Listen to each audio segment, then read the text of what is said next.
So on the paid side, there's instant forms, which you can use. It stays on platform to grab lead information and then send to a secondary page. Historically, I've not been a huge fan of the kind of instant forms on Meta or TikTok because the quality is usually lower. That being said, my buddy who's my first rep at TikTok now runs that department. Like they've invested a massive amount of effort into that, of being able to integrate deeper with your CRMs to pass back conversion data to get higher quality, more intent people. And they have two types of forms now: one that's for volume, one that's for actual like quality. So that could be worth exploring at a small volume just to check it out. Because again, that'll be fast and quick. People can kind of really just get their information in to get them off site. I can either get really, really cheap leads, or I can get a hybrid of like, I'm not going to get the cheapest leads, but I'm going to get more quality by asking more questions and just having a more robust form system. So yeah, I would definitely test it out, because the other thing too is it loads a lot faster than going to a landing page. So you get a higher percent of people actually going through it. You know the drill. Click to message, click to call. Those are all things that are coming in the next few months, which is very exciting on TikTok.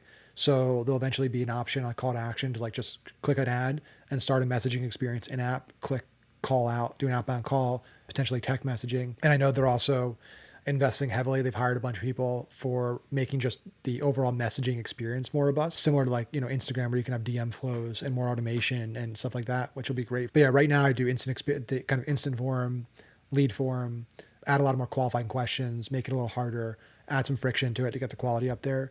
But that would be a thing that I would test pretty immediately to just make it more congruent with Facebook, what's working there. I think the other challenge, right, is TikTok has done a very good job at building a kind of addictive dopamine loop on how content goes viral and hits, right?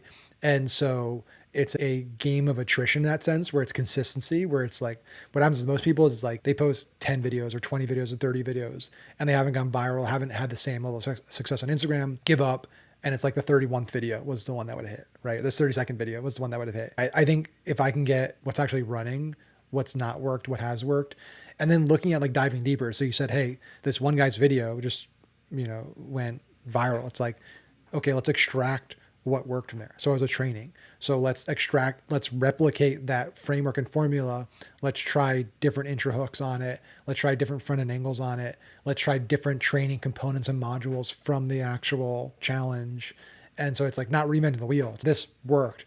Let's hit hard on it. This is why I'm an ads person, because for me, it's like not to crap on organic stuff. I've begun to invest a lot more time into it because it has a much like more profitable ROI. But for me, media buying and ads, it has a lot more control and I can isolate a lot more things.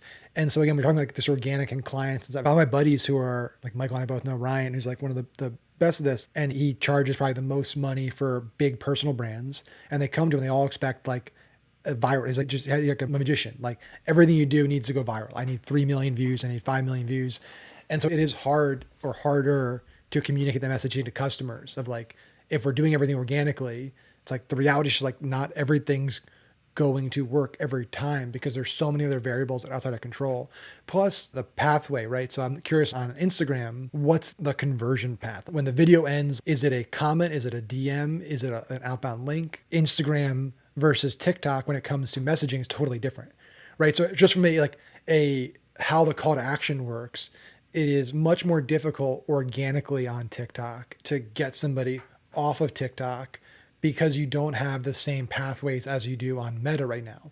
So they aren't apples to apples in that sense. That's why we're an ads person, because it's like ads, I can take organic content that's hitting. So if you're saying, hey, we have content that's hitting, but not getting people off the platform, cool, let's run this as an ad with an actual call to action, with an actual link that people can click and actually go there, because it makes it so much easier and less friction than trying to be like soft selling it. And like in the comments, you got to say, go click the link in button. Like it's to be soft about it. You can't be too hard about it in the comments because you don't want TikTok to shadow, ban you. And so it's just not as seamless a process as Instagram, where it's like, oh, this is really cool. And she said, comment, parenting challenge in the comments to get it.